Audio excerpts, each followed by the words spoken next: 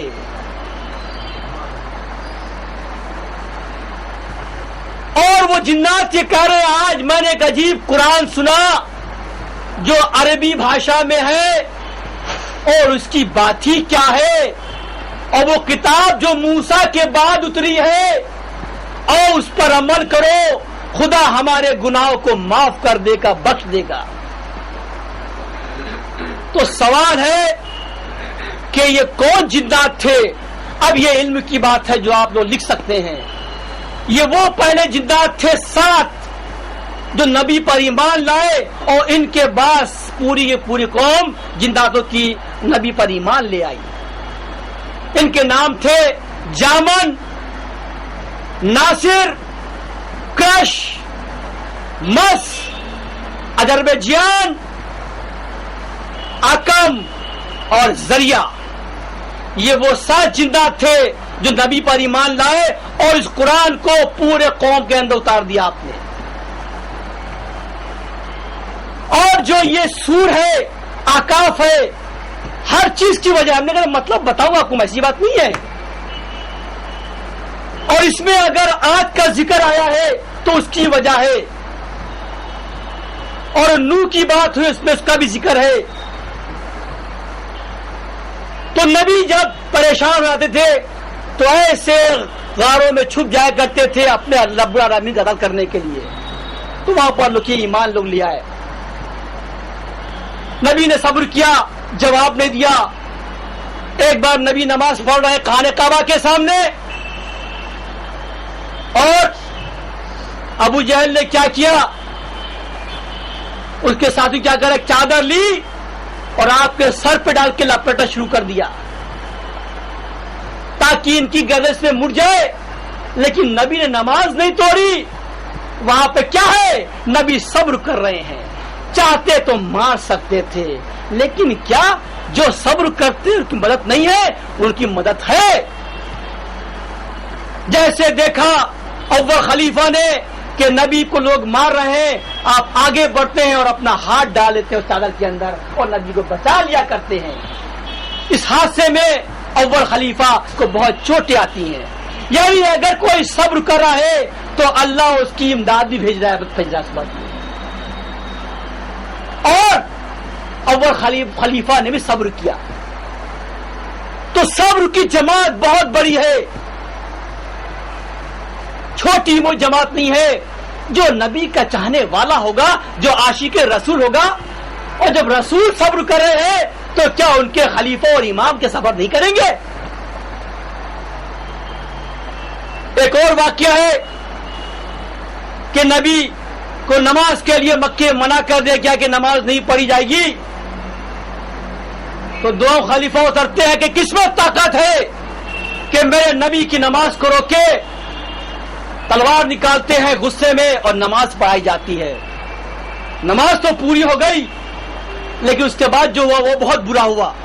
برا یہ ہوا کہ اس وقت کے جو خلیفہ تھے وہاں کے ابو سفیان, ابو جہل, مکے کے اندر, اس نے کہا کہ نبی اور ان کے ساتھی جو ہیں وہ 3 سال تک مکے میں رہ نہیں سکتے.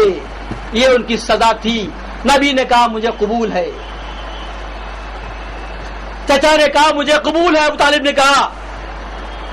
فوراً فوری کے اندر کچھ سامان لیا, 20 بچے لیے اور شعیب ابو طالب جا کے بیٹھ گئے. شعیب ابو طالب وہ جگہ ہے جو پہاڑی تھی, وہاں پر یہ 3 سال کی میعاد تھی, رسد اتنی نہیں تھی, کھانا ختم ہو چکا, لوگ بیمار پڑ رہے تھے. اللہ کے نبی صبر کر رہے ہیں, صحابہ اکرام صبر کر رہے ہیں, چچا ان کے صبر کر رہے ہیں. یہاں پر یہ کیونکہ نبی صبر کر رہے ہیں. تو ایک عورت آتی ہے, بولتی ہے نبی یہ بچہ میرا بہت بیمار ہو گیا ہے. بولتے رکھ دو اس کو میرے پاس میں. اور کیا کہتے ہیں کہ تم بھی خدا سے دعا کرو اور ہم بھی دعا کرتے ہیں. آپ نے اللہ کی بارگاہ اٹھائے اور بچہ اچھا ہو جاتا ہے. اس کے بعد میں نبی اللہ سے کہتے ہیں میرے رب العالمین، اے میرے پالنہار، یہ امتحان میرا ہے، یہ میرے صحابوں کو امتحان سے نکال دے. تو خدا کی وحی آئی، اے نبی تمہارے جتنے بھی عاشق ہیں ان سب کا امتحان ہے تمہارے ساتھ صبر کا، گھبرو مت. اور یقین جاننا اس وقت جو طریقہ تھا مکے کا، اگر کسی کو شہر بدر کیا جاتا تھا تو ایک تختی پر لکھا جاتا تھا بسم اللہ الرحمن الرحیم لکھتے تھے اور لکھتے تھے اس شخصوں کی جو میعاد ہے وہ فلاں سال ہے، اور اگر اس کو دیمک کھا جائے تو میعاد ختم ہو جائے گی. یہ اصول تھا مکے کا. تو نبی کہتے ہیں چچا ابو طالب جائیے، لگتا ہے وہاں پر دیمک کھا چکی ہے تختی کو. تو بھتیجے تم کیا کہہ رہے ہو؟ کہنا آپ جائیے تو دیکھیے. تو جاتے اور دیکھتے ہیں کہ مکے میں تختی دیمک کھا چکی ہے، واحد اللہ کا نام بچا ہوا ہے. تو وہ لوگ جو کہتے ہیں نبی کو علم غیب نہیں ہے، میں ان کو بھی بتانا چاہتا ہوں. یہ صبر کی بات ہو رہی ہے. اور بولوں